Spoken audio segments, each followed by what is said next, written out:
ನಾನು ಯಾವಾಗಲೂ ಹೇಳ್ತಾ ಇದ್ನಲ್ಲ, ನನಗೆ ಯಾರು ನೋಡಿದಾಗ ನನಗೆ ಅನಿಸಿದ್ರೆ ಆಗ್ತೀನಿ ಅಂತ. ಅವರು ನೋಡಿದಾಗ ಅನ್ನಿಸ್ತು. ಅಂದರೆ ದ ಮೋಸ್ಟ್ ಸಿಂಪ್ಲೆಸ್ಟ್ ಫಾರ್ಮ್ ನೋಡ್ಬೋದು ಅವರಲ್ಲಿ. ನಾನು ಯಾವಾಗಲೂ ಹೇಳ್ತಿರ್ತೀನಿ, the most simplest form of human ನೀನು ಅಂತ. ಸೊ ಮೋಸ್ಟ್ಲಿ ನನಗೆ ಅದೇ ಇಷ್ಟ ಆಗಿದ್ದು. ಆ್ಯಂಡ್ ಥಾಟ್ ಪ್ರೊಸೆಸ್ಸು ಮ್ಯಾಚ್ ಆಯಿತು, ಅವರ ಪ್ರೊಫೆಷನಲ್ ಎಥಿಕ್ಸ್ ಇಷ್ಟ ಆಯಿತು, ಎಲ್ಲವೂ. ಆ್ಯಂಡ್ ಮಾತಾಡ್ತಾ ಇಲ್ಲ ಜೊತೆಗಿರಬೇಕು ಅಂತ ಅನ್ನಿಸ್ತು. ಐ ಡೋಂಟ್ ನೋ, ಅದನ್ನು ಹೆಂಗೆ ಎಕ್ಸ್ಪ್ಲೈನ್ ಮಾಡಬೇಕು ಗೊತ್ತಾಗಲ್ಲ. ಚೆನ್ನಾಗಿರುತ್ತೆ ಬದುಕು ಜೊತೆಗಿದ್ರೆ ಅಂತ ಅನ್ನಿಸ್ತು. She is A good friend. ಯಾವುದನ್ನು ನಾನೇನು ಎಕ್ಸ್ಪ್ಲೈನ್ ಮಾಡೋ ಅವಶ್ಯಕತೆ ಇರಲ್ಲ, ಎಲ್ಲದೂ ತುಂಬ ಚೆನ್ನಾಗಿ ಅವ್ರಿಗೆ ಅರ್ಥ ಆಗುತ್ತೆ. ನಿಮ್ಮ ಪ್ರಶ್ನೆ 1 ವರ್ಷ ಸರ್, ಅಷ್ಟೇ 1 ವರ್ಷ. ನನಗೆ ಒಂದಿಷ್ಟು ವರ್ಷದಿಂದ ಸ್ಟೂಡೆಂಟ್ ಆಗಿದ್ದಾಗ ಒಂದು ಸರಿ ಮೀಟ್ ಮಾಡಿದ್ದೆ ನಾನು. ಆ್ಯಸ್ ಅ ಫ್ಯಾನ್ ನನ್ನನ್ನು ಮೀಟ್ ಮಾಡಿದರು ಅವರು. ಅವಾಗಿನ್ನೂ ಶಿ ವಾಸ್ ಎ ಸ್ಟೂಡೆಂಟ್.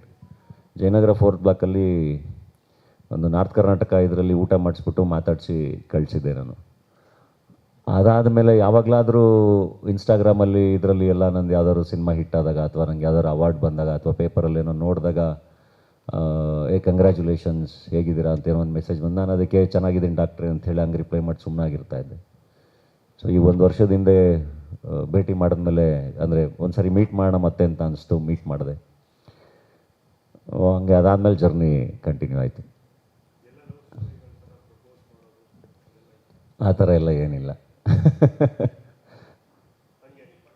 ಹಾಗೆ ನನ್ನ ಫ್ರೆಂಡ್ಸ್ಗೆಲ್ಲ ಪರಿಚಯ ಮಾಡಿಸ್ದೆ, ನನ್ನ ಸ್ಕೂಲ್ ಫ್ರೆಂಡ್ಸಿಗೆ ಪರಿಚಯ ಮಾಡಿಸ್ದೆ. ಅವರೇ ನಮ್ಮ ತಂದೆ ತಾಯಿಗೆ ಪರಿಚಯ ಮಾಡಿಸಿದ್ರು. ಆಮೇಲೆ ನಮ್ಮ ತಂದೆ ನನ್ನ ಹಿಂದೆ ಬಿದ್ದರು, ಅವ್ರ ಮನೆಗೆ ಮಾತಾಡಬೇಕು ಅಂತ. ಹಂಗಂಗೆ ಅದು ಆಯಿತು.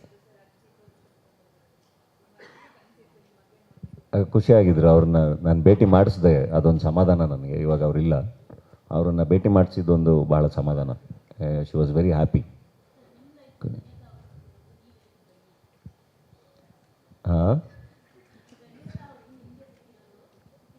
ಅದಕ್ಕೆ ಫಸ್ಟ್ ವೀಡಿಯೋದಲ್ಲಿ ಹಾಕಿದ್ನಲ್ಲ ನಾನು ಧನ್ಯ ಅಂತ.